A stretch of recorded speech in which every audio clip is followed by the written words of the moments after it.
Puan-puan, hadirin hadirat, muslimin muslimat yang dirahmati Allah sekalian. Alhamdulillah, setinggi-tinggi kesyukuran dan pujian kita panjatkan ke hadirat Allah Subhanahu wa taala yang pada malam ini mengizinkan kita untuk berada di dalam surau yang mulia ini. Sama-sama kita baca ayat-ayat Allah dalam surah Al-Baqarah. Mudah-mudahan kita faham maknanya, kita faham interpretasinya, kita faham hukum hakam yang berkaitan dengannya, dan apabila kita faham, kita beribadah dengannya, kita amalkan dalam hidup kita, dan lepas itu kita sampaikan kepada orang-orang yang di luar sana, iaitu orang-orang yang patut kita sampaikan. Baik, malam ini kita baca ayat yang ke berapa? Ya, 52. Ayat yang ke-52. Baik.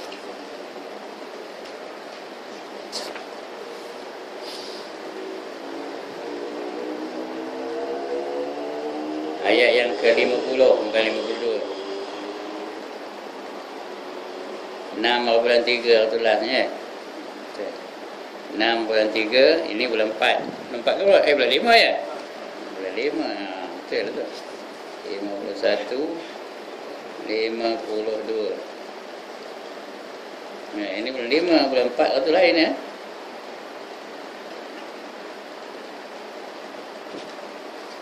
Ayat yang ke-52. Summa afawna ankum min ba'di zalika la'allakum tashkurun. Summa afawna, summa dengar situ ya. Summa afawna ankum, ankum dengar situ ada ikhfa situ ya. Nun mati berlengkap, ankum, jangan ankum, tak boleh. Kum tu dengar mim ya, ankum mim dah ada ba. Nun mati jumpa dengan ba, itu iqlab ya. Jangan terus tutup mulut. Min ba'di mautikum, min ba'di zalik la'allakum tashkurun. Kemudian kami maafkan kesalahan kamu, selepas itu mudah-mudahan kamu bersyukur. Ayat ini ialah ekoran daripada ayat yang ke-51, iaitu wa iz wa'adna Musa 40 lailatan thumma ittakhadhtumul ijla min ba'di wa antum zalimun. Maknanya, ingatlah ketika kami janjikan kepada Musa 40 malam lamanya, kemudian itu kami ambil anak lembu, kamu ambil anak lembu menjadi Tuhan, padahal kamu menganiaya diri kamu. Untuk mereka-mereka yang baru dengar malam ni ya, tajuk dalam bulan sudah kita dah baca bahawa Nabi Musa dengan 70 orang sahabatnya pergi ke Bukit Tursina untuk mengambil kitab yang bernama Taurat. Masa peninggalannya itulah ada seorang lagi namanya Musa juga, tapi Musa Samiri namanya. Dia mengajak kaum Musa ini menyembah anak lembu. Anak lembu yang dibuat daripada emas. Musa itu Musa Samiri. Musa Samiri ini yang belianya malaikat. Nabi Musa yang belianya siapa? Firaun. Patutnya Nabi Musa lah jadi jahatnya lah. Yang belianya Firaun, yang didiknya Firaun. Musa Samiri patutnya jadi apa? Jadi malaikat lah, kerana yang belianya malaikat. Tapi kehendak Allah bukan ikut logik akal kita. Kehendak Allah berlain. Musa Samiri yang dipelihara oleh malaikat jadi hantu, jadi setan. Ya, mengajak orang kepada kekufuran. Dia sendiri kufur, mengajak orang kepada kufur. Musa yang lagi satu tu Fir'aun yang bela, tapi dia jadi nabi, jadi rasul pula tu, sehingga menentang Fir'aun menentang Fir'aun. Sedangkan Fir'aun tu bagi dia makan, bagi dia tempat tinggal ya, manjakan dia dalam istana, tapi sampai masanya dia menentang Fir'aun. Itu kehendak Allah, itu kerja Allah, bukan boleh kita ukur dengan logik akal. Kalau logik akalnya yang baik siapa? Musa Samiri lah, kerana yang meliharanya malaikat. Dan yang jahat siapa? Patutnya Nabi Musa lah jahat. Kerana yang membelanya Fir'aun. Duduk bersama dengan Fir'aun, dimanjakan di Fir'aun, kaya raya di bawah jagaan Fir'aun. Patutnya dia lah menjadi sombong, angkuh, takabur dan sebagainya. Rupanya dia yang jadi Rasul. Itu cerita dulu tu. Yang dah kita baca bulan sudah. Jadi mereka menyembah lembu. Kemudian sudah menyembah lembu, Allah murka kepada mereka dan mereka jadi bunuh diri sendiri. Mereka disuruh Allah perintahkan mereka supaya membunuh diri sendiri. Innakum zalamtum anfusakum bittaqazikum al-ijla fatubu ila bari'ikum faqtulu anfusakum. Itu akan datang kita baca. Diperintahkan mereka itu supaya membunuh diri sendiri. Jadi matilah mereka. Bila mati mereka, Nabi Musa pun sedih benar kerana sahabatnya banyak mati. Dia pun berdoa kepada Allah. Lalu Allah ampunkan dosa-dosa mereka dan Allah hidupkan balik mereka yang dah mati itu. Allah maafkan kesalahan kamu selepas itu. Mudah-mudahan kamu bersyukur. Lepas itu patutnya kaum Musa ni bersyukurlah. Terima kasihlah pada Tuhan kerana Tuhan ampunkan dosanya. Tapi orang Bani Israel, orang Yahudi ni memang apa? Memang degil. Memang tak mau dengar pengajar. Tak serik-serik. Lepas itu mereka balik menjadi kufur. Patutnya mereka menerima Nabi Muhammad sebagai Nabi yang terakhir. Kerana mereka dah kenal tu. Dah ada dalam Taurat ngabarkan nanti ada seorang akan lahir. Dia akan membawa satu syariat yang baru. Namanya Muhammad bin Abdullah. Ada dalam kitab demo tu. Tapi bila lahir dari orang tu, dah demo tak nak menerima. Mereka kata ini bukan orang kita. Dia bukan orang kita. Dia orang apa? Dia orang Arab. Mereka berharapkan Muhammad tu daripada keturunan Bani Israel. Jadi kerana itu mereka tak mahu menerima Nabi Muhammad. Itu dia ya.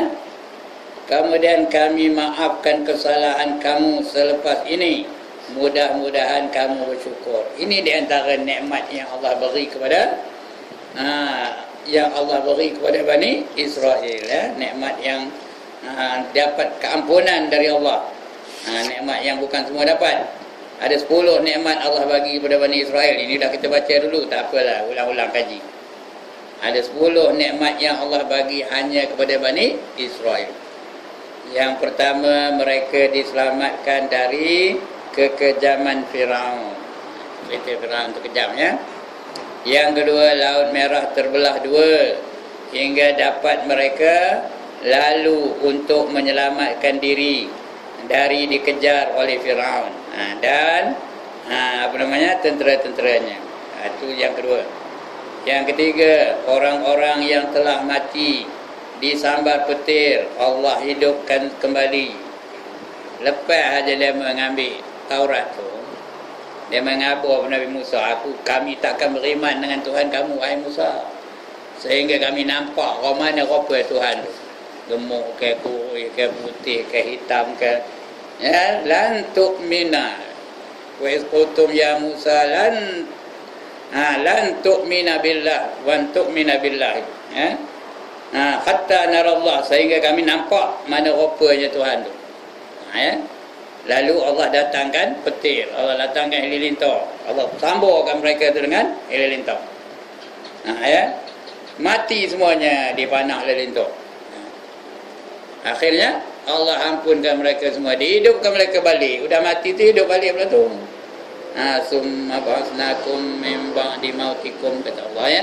Kemudian mereka itu dihidupkan kembali oleh Allah setelah dimatikan mereka. Bangsa lain mana dapat? Melayu dapat? Melayu dapat kalau dah mati hidup balik? Ada? Hang tua hidup balik ada? Hang jebat dah mati dibunuh, hang tua hidup balik ada? Mana ada? Bani Israel saja yang ada begitu. Yang lain tak dapat.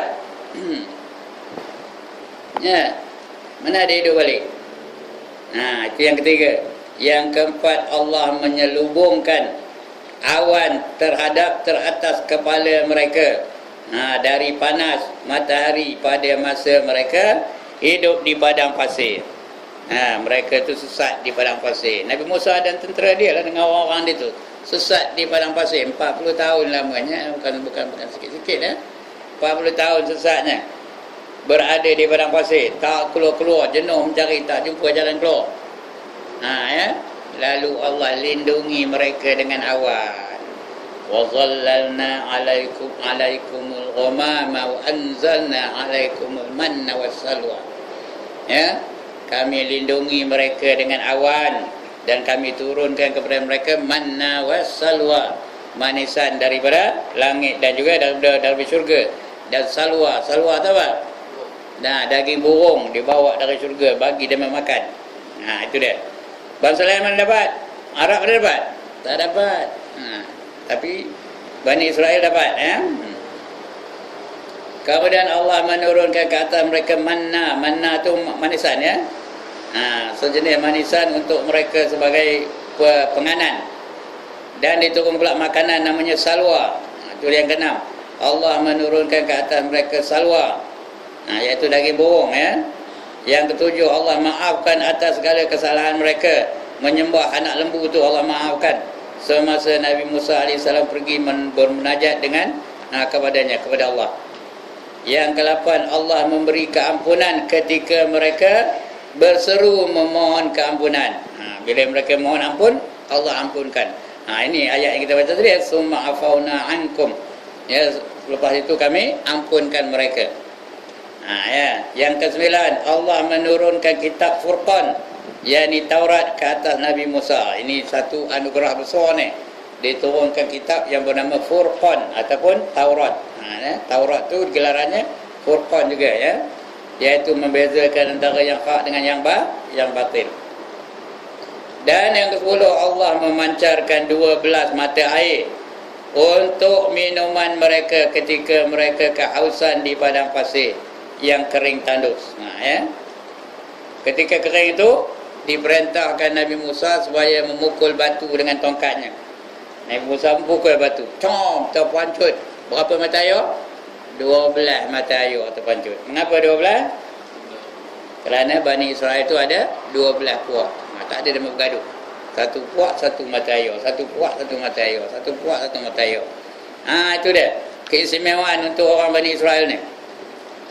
Jadi nikmat yang ketiga yang Allah kurniakan ke atas kaum Bani Israel merupakan pengampunan di atas kesalahan mereka. Apa salah mereka? Menyembah anak lembu. Menyembah anak lembu, iaitu pekerti buruk mereka. Pekerti buruk mereka yang pertama yang disebutkan Tuhan dalam ayat 51. 51 ni dah baca iaitu budi pekerti mereka yang buruk tu, yang 51. Apa ayatnya? Wa iz wa'adna Musa 40 lailatan thumma takhastumul ijla min ba'di wa antum zalimun. Ingat ketika kami janjikan kepada Musa 40 malam lamanya, kemudian itu kami ambil anak lembu, kamu ambil anak lembu menjadikan Tuhan, padahal kamu anaknya. Musa janji 40 malam pergi, belum sempat 40 malam, kata Musa Samiri, tengok dia tak balik-balik. Padahal belum lagi 40 malam. Musa janji 40 malam, tak balik-balik. Arti Nabi Musa tu dah mati, tu soal kamu tunggu kata. Jadi percaya aja lah pun. Mereka pun tak ada menunggu Nabi Musa, lalu menyembah anak lembu. Anak lembu tu mana? Anak lembu tu apa benda dah?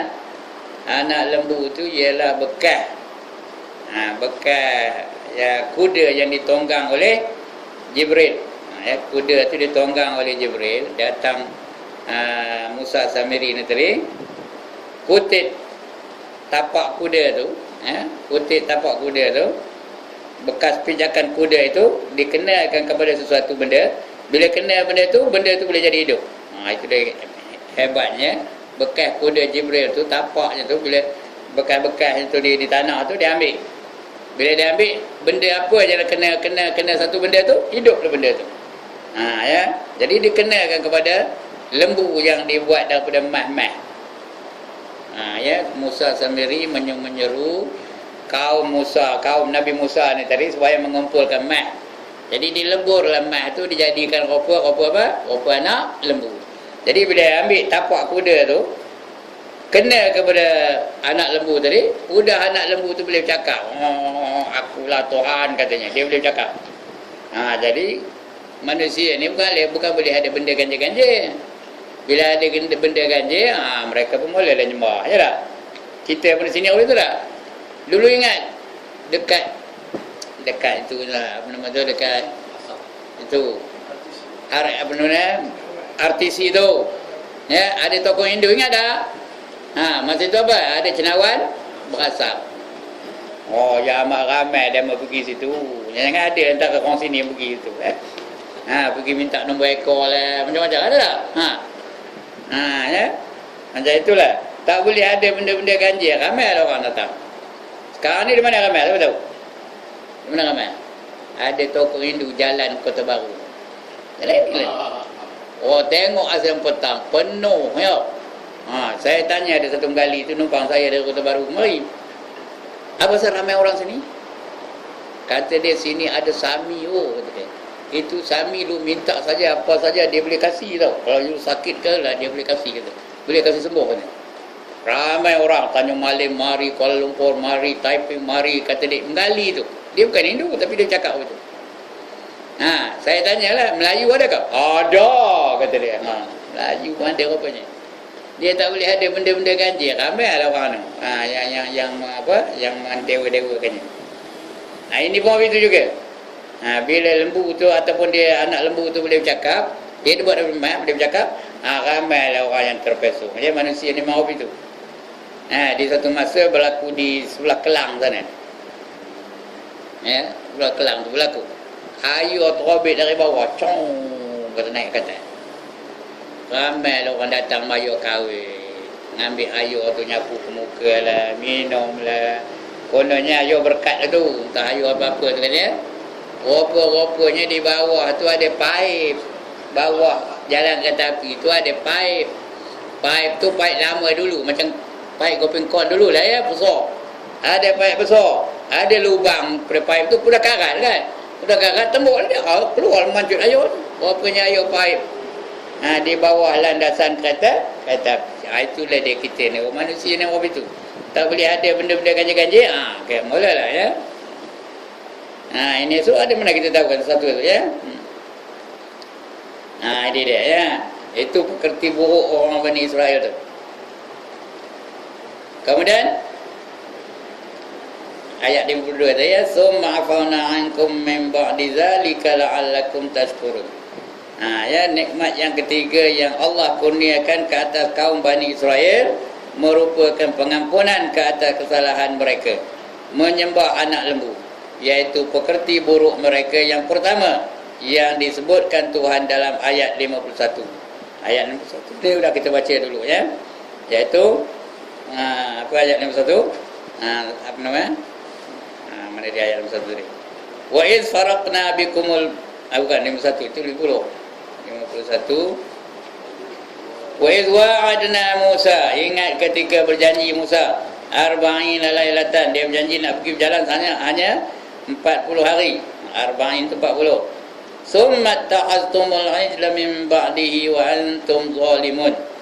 Ya, 40 malam dia janji, 40 hari 40 malam. Kemudian itu kamu ambil anak lembu menjadi Tuhan kamu. Padahal kamu anaknya. Anaknya siapa? Menganiaya diri sendiri.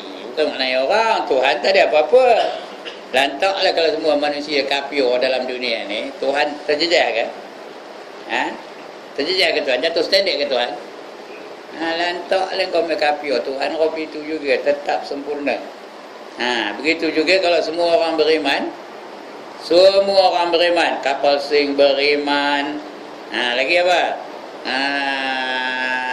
Lim Guang Ing beriman, Lim Kit Siang beriman. Lagi Chua Soelek beriman. Kena mana Chua Soelek? Lagi yang MCA tu nama lagi tu. Yang Hena Hudu tu, siapa kena namanya? Wanita MCA tu nama apa? Yan apa? Yan ke apa? Kalau dia beriman, semua sekali beriman lah. Gobind Singh Dio beriman. Adakah Allah tu naik standardnya? Tinggi standardnya, bertambah ke standardnya? Tak ada, kerana standard Allah tu sudah cukup sempurna. Tak boleh ditingkat-tingkatkan lagi.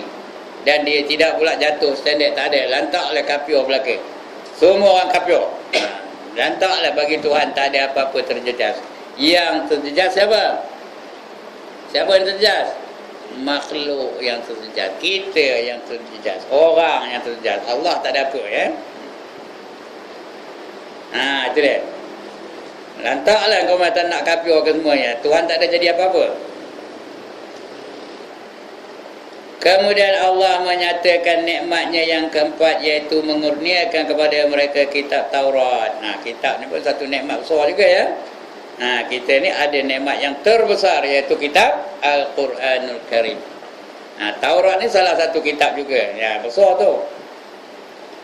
Kitab Taurat di dalam ayat 53 yang berbunyi, wa iz ataina Musal kitaba wal furqan la'allakum tahtadun. Sekali lagi, wa iz ataina Musal kitaba wal furqana la'allakum tahtadun. Ingat ketika kami kurniakan kepada Musa kitab suci, iaitu Taurat. Namanya Taurat. Dan Furqan. Furqan itu artinya pembeza antara yang hak dengan yang batil. Itu namanya Furqan. Sebab itu Umar, ya, Umar itu namanya Umar Al-Faruq.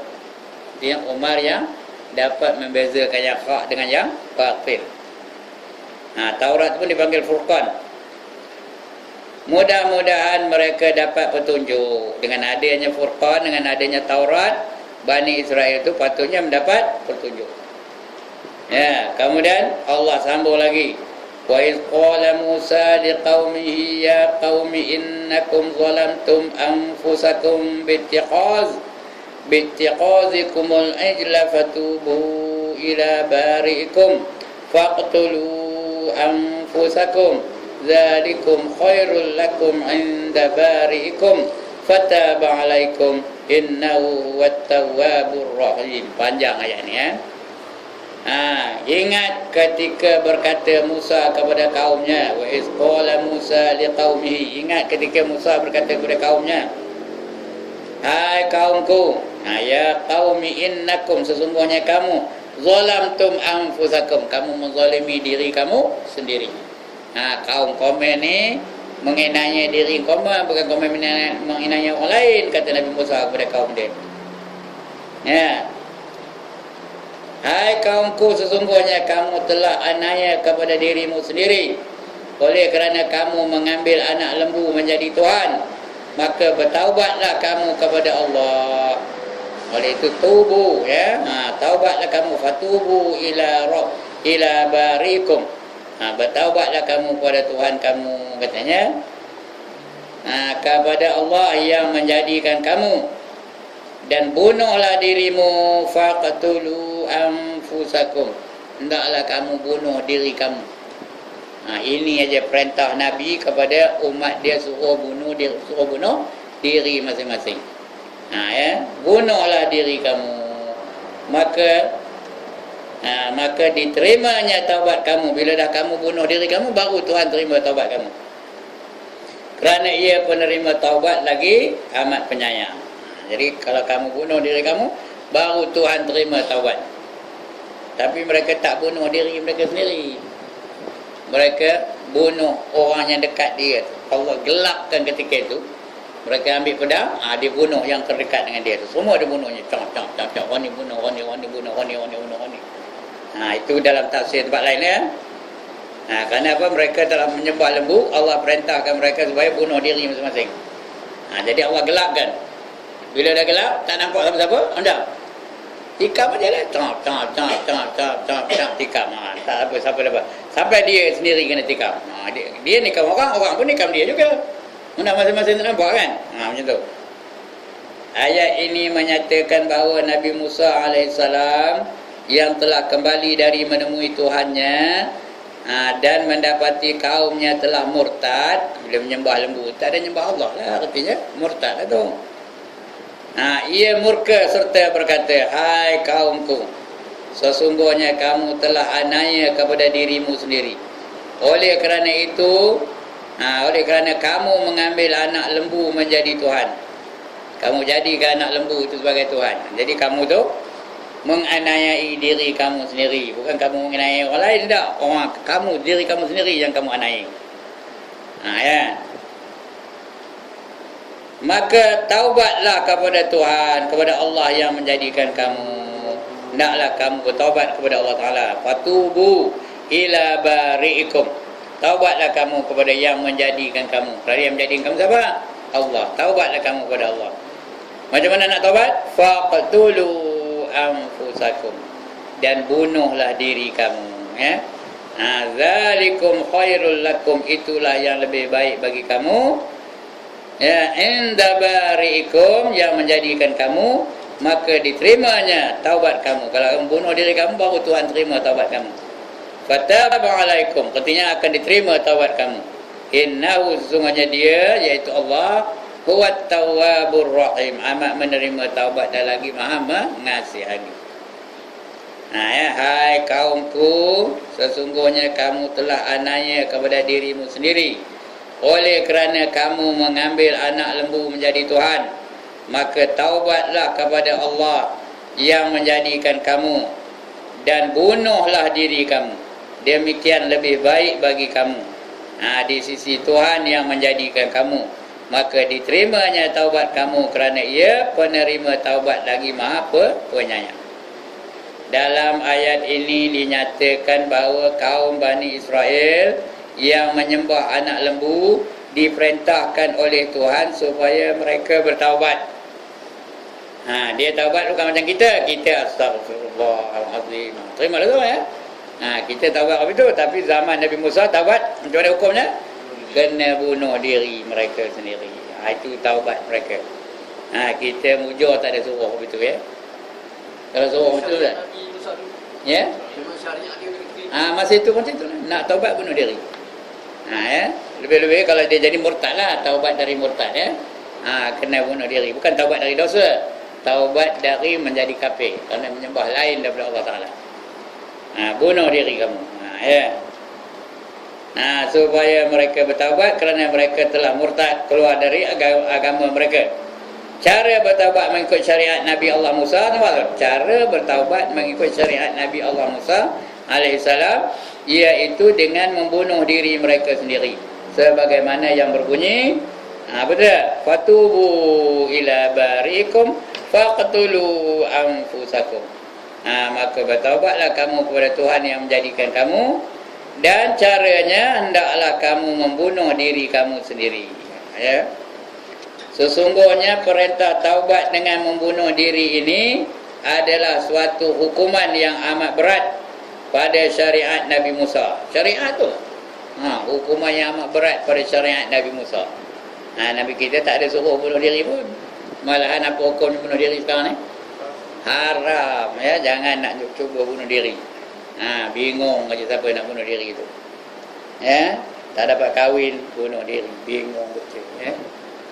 Tak lulus berasa naik atas bangunan tinggi, terojol dari bangunan tinggi. Itu orang bingung bimbangang, tak ada suruh ya. Kerana Allah larang, wala tulqu bi aidikum ila tahluka, kata Allah. Jangan kamu campakkan diri kamu ke dalam kebinasaan. Sebab kalau ada benda-benda yang boleh membinasakan diri, jangan kamu lakukan benda-benda yang boleh menyebabkan kamu tu rosak binasa. Kerana Allah larang, kalau tahu. Sebab diharamkan kita minum racun, ya. Diharamkan kita tu makan benda-benda yang berbahaya. Ya, dan banyak lagi yang dilarang oleh Allah, benda-benda yang bahaya tu. Kenapa? Boleh merosakkan diri sendiri. Ya. Dilarang. Dilarang kita tu ngisap dada. Kalau hisap dada tu apa? Bukan ada apa-apa ya, dia khayal jadinya, tapi tak boleh kerana merosakkan otak, merosakkan pemikiran, lebih-lebih lagi merosakkan kesihatan. Jadi diharamkan dadah tu. Cuma dia tak ada najis lah. Tadi tak betul sebut najis dadah tu, tak betul. Dadah tu bukan najis. Ya. Najis ni benda yang cair, yang memabukkan, itu najis. Macam arak tu najis. Whisky najis, brandy najis, Guinness Stout najis, Bulldog najis. Shandy najis. Tengok anda ada ustaz. Nama arak pun hafal. Nama arak pun hafal, nampak? Itu najis. Pasal apa dia? Dia cair. Yang najis tu benda cair yang memabukkan. Itu dipanggil khamru. Innamal khamru wal maisir. Sesungguhnya arak dan judi. Ya. Rijsum min amali syaitan adalah perbuatan yang keji yang diamal oleh para syaitan. Ya. Jadi orang kata najis dadah tu tak betul. Dadah bukan najis. Ya, kalau kita ambil dadah tu bola poket buat semayang boleh tak? Sah tak? Sah ke tak? Sah. Ya. Ambil dadah tu bola poket buat semayang. Sah lah kerana dia bukan najis. Yang batal tu kalau kita mengandung najis itu baru batal. Ya. Tapi rokok najis. Rokok tu najis, Mana tahu rokok najis? Kerana rokok tu sebelum dijemur, di spray dulu dengan apa? Dengan alkohol.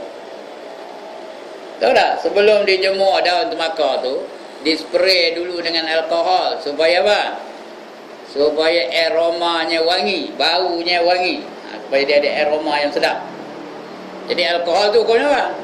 Hukumnya najis. Jadi kalau rokok itu dalam poket bawa semayang, dia semayang menanggung najis. Dia semayang menanggung najis tu kalau rokok tu bawa semayang. Ya? Sudah najis mana sahnya? Mana masuk ni orang rokok ni banyak tak sah. Kalau dia jadi imam tu saya ikutlah. Ya? Letak rokok tempat lain. Jangan bawa semayang. Maksudnya lepas rokok. Lepas isap rokok, ke kumur dulu. Kalau tak kumur, dia mengandung najis dalam mulut itu. Tak sah tu. Kenapa?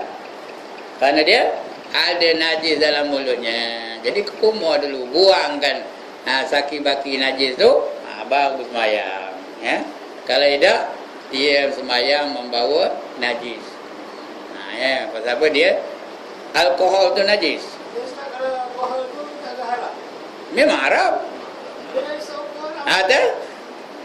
Tapi Ustaz, saya tanya pasal pokok ramai pokok Ya. pokok. Pokok ramai dalam dunia Islam ni yang fatwa dah dengan haram. Di antaranya Persatuan Ulama Malaysia mengharamkan rokok. Yang pertama. Yang kedua, Persatuan Ulama Dunia yang diketuai oleh Syekh Yusuf Qardawi. Ya, mengatakan haram merokok. Ya. Sudah tegur. Apa ni negara Islam yang tidak mengatakan begitu? Malaysia.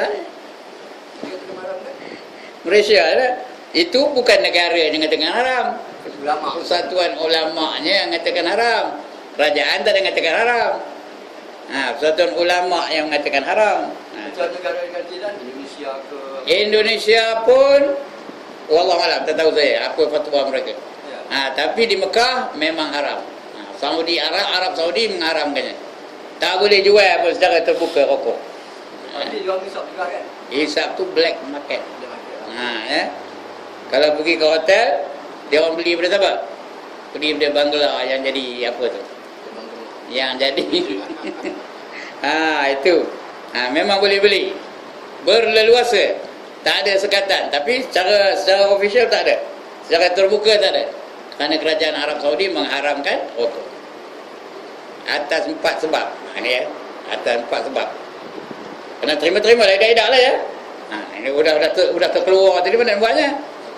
Yang pertama, dia merosakkan. Apa buktinya? Ada tak tulis di kotak rokok? Apa tulisnya? Amaran kerajaan Malaysia. Rokok membahayakan kesihatan. Ada ke tak? Ada bangkangan. Ya. Satu. Jadi tadi bersesuaian dengan ayat Quran tadi. Wala tulqu bi aidikum ila tahluka. Itu yang pertama. Yang kedua ada hadis. Ya, kullu muskirin. Muskurin bukan. Kullu muskurin khamrun wa kullu khamrun haramun. Tiap-tiap yang memabukkan adalah arak dan tiap-tiap arak adalah haram. Tu hadis tu. Kullu muskurin khamrun. Tiap-tiap yang memabukkan adalah arak. Kullu khamrun haramun. Tiap-tiap arak adalah haram. Yang ketiga, ada ayat lain. Innal mubazzirina kanu ikhwana syayatin. Sesungguhnya orang-orang yang mubazir itu sahabatnya adalah para syaitan. Tiga lah. Yang keempat, yang saya bagi alasan tadi. Tiap-tiap rokok yang berjenama baik, sebelum dia dijadikan rokok, dia dijemur dulu. Daun tembakau tu dijemur dulu, lepas tu dispray dengan apa? Dengan alkohol. Bila dispray dengan alkohol, dah najis lah daun tembakau tu. Bila bawa sembahyang najis tu, maka batallah sembahyangnya, tak sah sembahyangnya. Itu 4. Yang kelima, ini kena apa ya? Kena dengar baik-baik.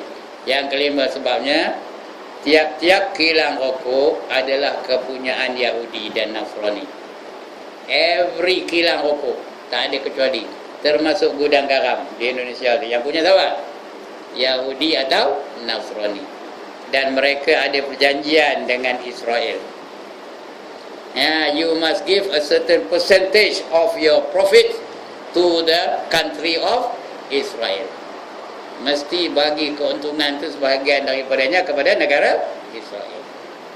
Keuntungan rokok tu, kilang rokok tu ada untung, bagi kepada negara Israel. Tak tahu berapa peratus ya? Itu rahsia, perjanjian rahsia mereka. Tapi ada peratusan tu kena bagi kepada Israel. Bila Israel dapat duit, dia beli apa? Dapat duit, dia membeli apa? Apa dia beli dapat?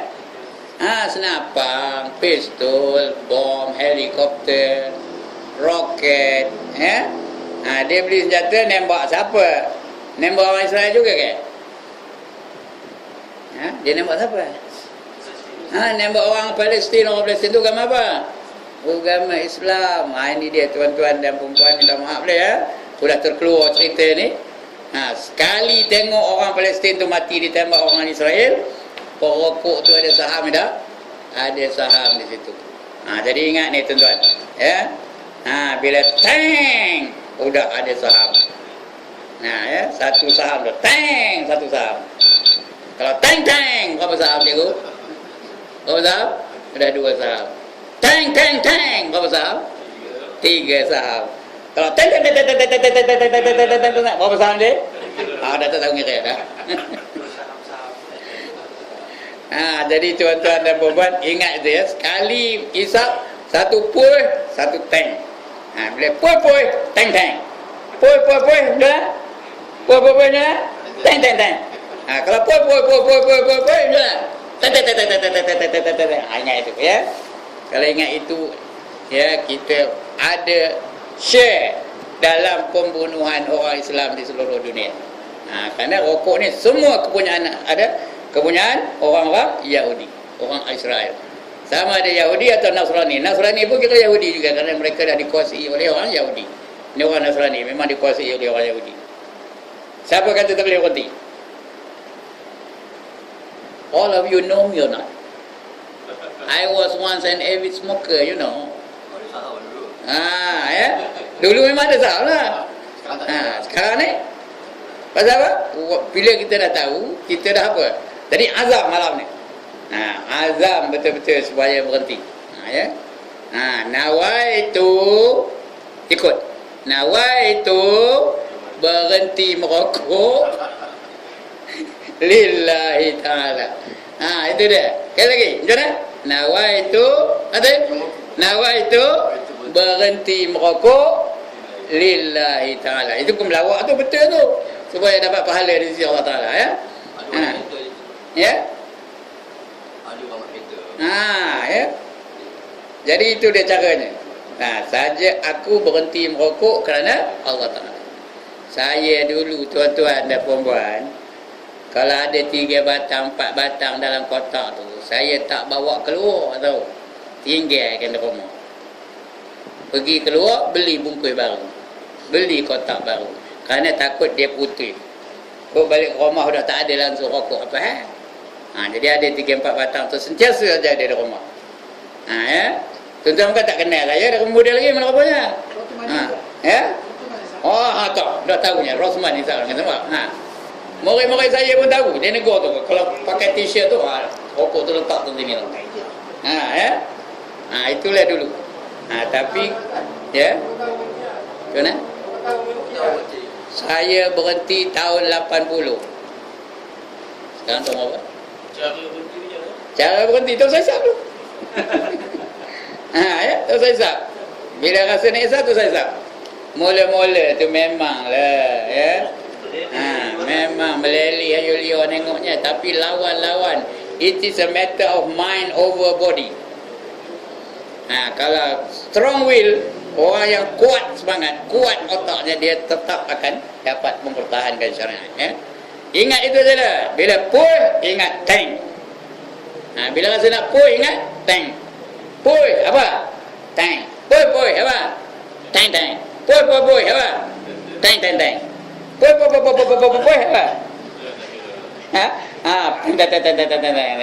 Sudah ya.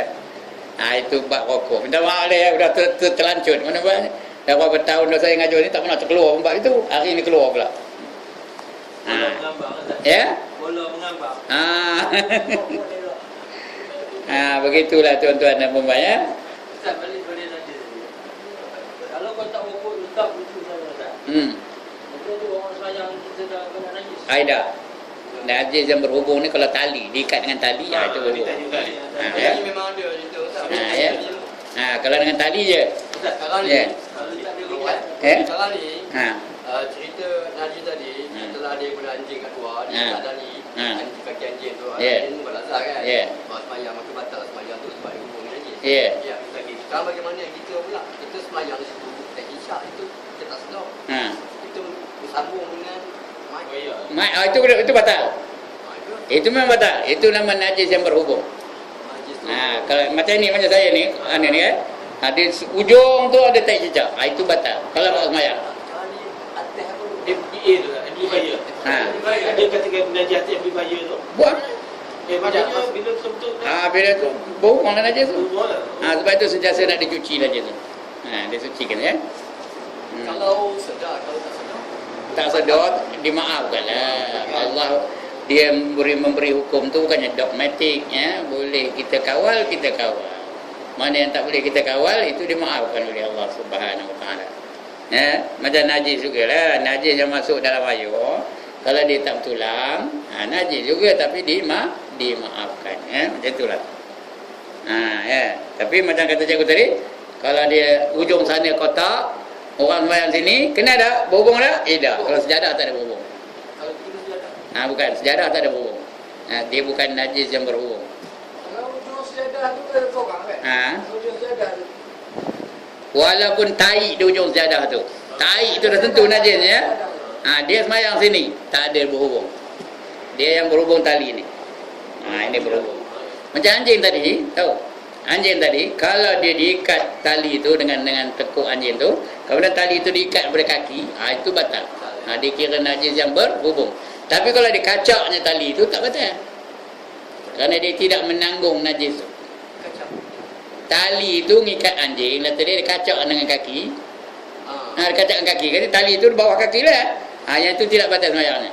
Kerana dia bukan menanggung najis. Yang batal tu menanggung najis.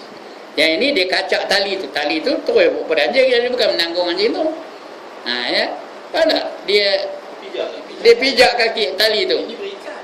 Ini kalau ikat pada kaki batal, itu menanggung namanya. Kalau dia kicak aja tali tu, itu tak batal ya. Itu nak apanya? Nak tahu tu dia nanggung ke tak? Kalau diikat tu nanggunglah, terikat. Anjing itu berjalan, dia pun terikat kaki tu. Yang itu batal ya. Ya.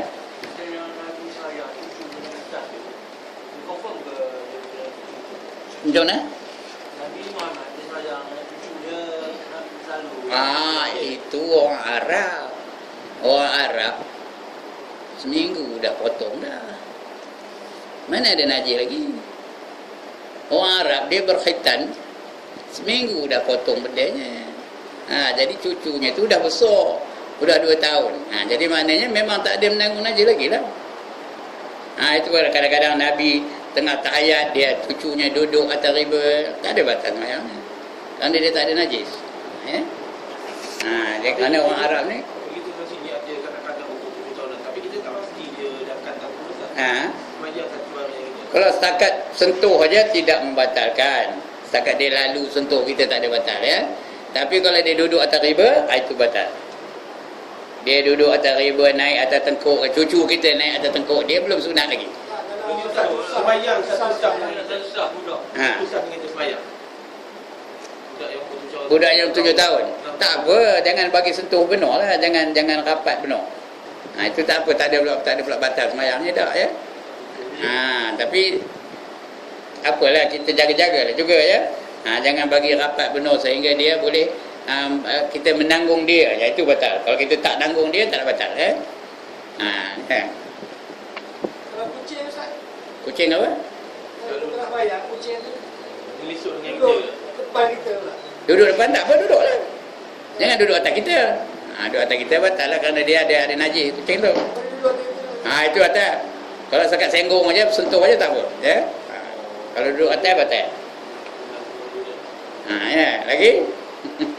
Orang ke sana perginya. Ada cerita najis ni. Ini cerita najis tadi. Itu dia, wallahu alam ya. Itu dia. Apa dia tadi? InsyaAllah akan kita apa ya? Fatubu ila bariikum faqtulu anfusakum. Ya. Sesungguhnya perintah taubat dengan membunuh diri ini adalah satu hukuman yang amat berat pada syariat Nabi Musa AS. Jika dibandingkan dengan syariat yang dibawa oleh junjungan kita Nabi Muhammad SAW, adalah jauh lebih ringan. Rupanya ringan tu.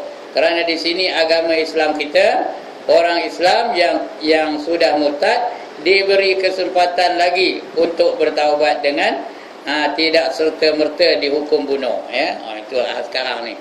Orang murtad tak ada automatik dihukum bunuh, dibagi kesempatan taubat dulu. Walaupun hudud dilaksanakan ya, macam sekarang ni. Sekarang ni tengah dilaksanakan hudud di mana? Di Brunei ya. Jadi kalau dia murtad tak ada automatik terhukum bunuh, dia bagi peluang dia taubat dulu. Dan taubatnya pula tak ada pula kena bunuh diri dah ya. Dalam syariat Nabi Muhammad taubat macam mana? Taubat orang murtad macam mana? Macam mana taubat orang murtad? Hanya disuruh mengucap 2